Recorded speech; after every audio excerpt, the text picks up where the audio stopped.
Rice transplanter की सहायता से साफ सुथरे ढंग से और कुशलतापूर्वक धान की रोपाई की जा सकती है, लेकिन इस्तेमाल में लाई जाने वाली नर्सरी राइस ट्रांसप्लांटर के लिए उपयुक्त होनी चाहिए, जिससे कि रोपाई सुचारू हो और बढ़ोतरी में बाधा ना आए। आइए संक्षेप में जानते हैं कि राइस ट्रांसप्लांटर का इस्तेमाल कर रोपाई के लिए नर्सरी का किस तरह प्रबंधन किया जाना चाहिए और क्या सावधानियां बरती जानी चाहिए।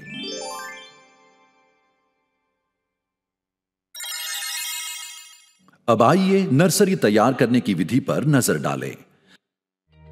नर्सरी के लिए इस प्रकार के धान के खेत का चयन कीजिए जिससे आसानी से पानी निकल सकता है।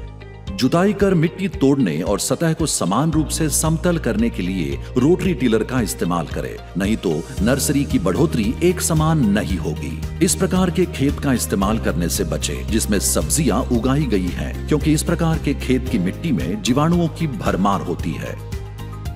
नर्सरी को सुगमता पूर्वक सिंचित करने के लिए नर्सरी के दोनों तरफ नाली बनाएं। अब आइए धान के बीजों को तैयार करने की विधि पर नजर डालें। अनुशंसित या किसी प्रतिष्ठित एजेंसी द्वारा गारंटीशुदा धान के बीजों का इस्तेमाल करें। घर पर रखे धान के बीजों का इस्तेमाल करते समय विशिष्ट गुरुत्व चयन के अनुसार बीजों का चयन करें। इस तरह आप सबसे अच्छे बीजों का चयन कर सकते हैं, जिससे नर्सरी की एक समान बढ़ोतरी सुनिश्चित होती है। इससे आपको बीजों की धूल मिट्टी, पुआल के मलबे और खरपतवारों से भी मुक्त कर सकते हैं। धान के बीजों को पानी में भिगो दीजिए। कुछ बीज पानी में डालते ही नीचे बैठ जाएंगे, जबकि अन्य सतह पर तैरते रहेंगे। इस बात की पूरी संभावना होती है कि तैरने वाले बीज भरे हुए नहीं है या अंकुरित नहीं हो सकते हैं। एक जालीदार टोकरी से उन्हें छान कर निकाल ले और बुवाई के लिए इनको इस्तेमाल में ना लाए। नमकीन पानी का इस्तेमाल करने से चयन करना और ज्यादा बेहतर हो सकता है। 10 लीटर पानी में 1.5 किलोग्राम नमक मिलाकर नमकीन पानी तैयार करें और विशिष्ट गुरुत्व समायोजित कर 1.08 पर रखें। धान की संकर और बासमती किस्मों के लिए ताजे पानी में न कि नमकीन पानी में बीजों का चयन किया जाना चाहिए। नमकीन पानी का इस्तेमाल कर चयन करने के बाद नमक की सूक्ष्म से सूक्ष्म मात्रा भी हटाने के लिए बीजों को अच्छी तरह से ताजे पानी से धोएं। नमक की थोड़ी सी भी मात्रा बची रहने पर बीजों को नुकसान पहुंच सकता है। अब धान के बीजों को पर्याप्त मात्रा में पानी सोख लेने दे, जिससे कि बुवाई के बाद अंकुरण और बढ़ोतरी को बढ़ावा मिले। इस चरण को बीज भिगोना कहा जाता है। जालीदार थैलियों में धान के बीजों को बांटकर भिगोए, जिससे कि धान के बीज समान रूप से पानी सोख ले। बांटने के बाद धान के बीजों को पानी में डालकर अंकुरण होने की प्रतीक्षा करें। दिन में 2 बार पानी बदलना सुनिश्चित करें। पानी नहीं बदलने पर धान के बीजों के लिए ऑक्सीजन की कमी हो सकती है, जिससे अंकुरित नहीं हो पाएंगे। अगर कोई जल स्रोत उपलब्ध है तो निरंतर पानी दिया जा सकता है।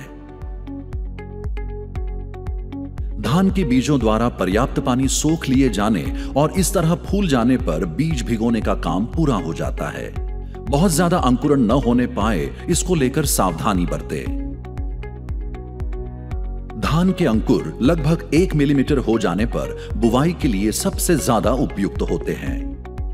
अंकुरित न होने वाला या बहुत ज्यादा अंकुरित हो गया धान उचित रूप से उग नहीं पाता है। धान के बीजों का अंकुरण पूरा हो जाने पर उन्हें छाया में सुखाया जाना चाहिए। धान के बीजों को विनाइल की शीट पर फैलाकर छाया में सुखाया जाना चाहिए। धान के बीज उपयुक्त रूप से सूखे हैं या नहीं, ये जानने के लिए उन्हें अपनी मुट्ठी में बंद कर फिर उसे खोलें। कई बीज आपकी हथेली से चिपक जाने चाहिए।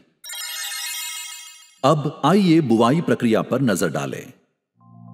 यहां हम सीडलिंग ट्रे का इस्तेमाल किए बिना हाथ से बुवाई की विधि बताने जा रहे हैं। एक क्षेत्र में नर्सरी की फ्रेम के लिए इस तरह क्यारी बनाएं, जिससे पानी सोखने और निकालने की प्रक्रिया का प्रबंधन आसान हो। सतह की मिट्टी जोतकर या गुड़ाई कर बारीक बना ले और सतह समतल कर ले। नर्सरी की एक समान ऊंचाई पाने के लिए मिट्टी को समतल करना जरूरी है। पानी की आपूर्ति और निकासी के लिए क्यारी पर छिद्रित विनाइल की शीट बिछाएं। विनाइल शीट छिद्रित न होने पर उसमें छेद कर लें। 2.5 से 3 सेंटीमीटर वर्गाकार लकड़ी का नर्सरी का एक फ्रेम बनाएं, जिसकी आंतरिक लंबाई चौड़ाई 28 गुना 58 सेंटीमीटर रखें।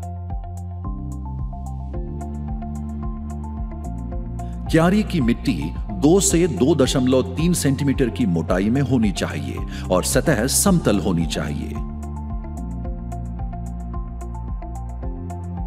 इसके बाद आइए हाथ से बुवाई के लिए इस्तेमाल की जाने वाली मशीन इस्तेमाल करने की विधि पर नजर डालें। फ्रेम के दोनों तरफ लगी पटरियों पर हाथ से बुवाई करने वाली मशीन को चलाकर धान के बीजों को बोया और मिट्टी से ढका जा सकता है।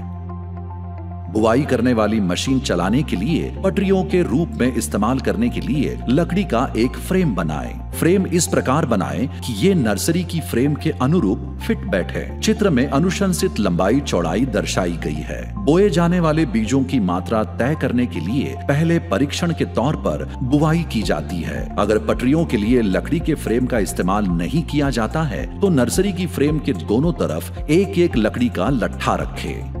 फ्रेम पर बुवाई करने वाली मशीन आगे बढ़ाकर बुवाई करे। विषमता से बचने के लिए स्थिर गति से चले।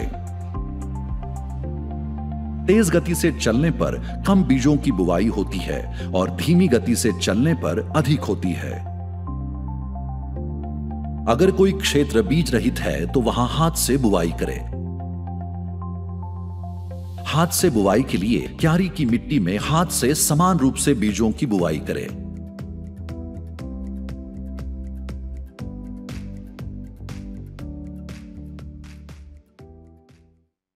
अंत में यहां बुवाई बाद प्रबंधन के संबंध में कुछ अनुशंसाएं की गई हैं।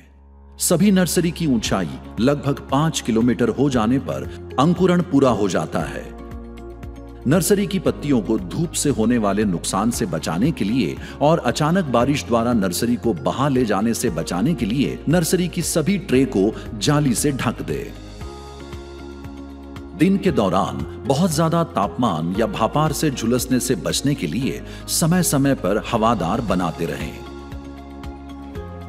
ध्यान रखें कि नर्सरी सूख कर मर न जाए, लेकिन बहुत अधिक पानी से नर्सरी कमजोर पड़ जाएगी। बहुत ज्यादा सूखा होने से बचाने पर ध्यान देते हुए नर्सरी को ठीक से पानी दें। नर्सरी की ऊंचाई 10 से 15 सेंटीमीटर हो जाने पर और पत्तियों की संख्या 2 से 2.5 हो जाने पर नर्सरी ट्रांसप्लांटर से रोपाई के लिए तैयार हो जाती है। खेत में ले जाते समय तैयार नर्सरी का सावधानी से रखरखाव करें। आपने अभी जाना कि राइस ट्रांसप्लांटर्स के लिए उपयुक्त नर्सरी उगाने की विधि क्या है। ट्रांसप्लांटर के लिए उपयुक्त स्वस्थ नर्सरी का पोषण कर आप धान की अच्छी नर्सरी उगा सकते हैं और राइस ट्रांसप्लांटर के कई फायदों का पूरा इस्तेमाल कर भरपूर पैदावार की अपेक्षा कर सकते हैं। ये काम करने के लिए आपको उत्तम नर्सरी प्रबंधन में महारत हासिल करनी होगी।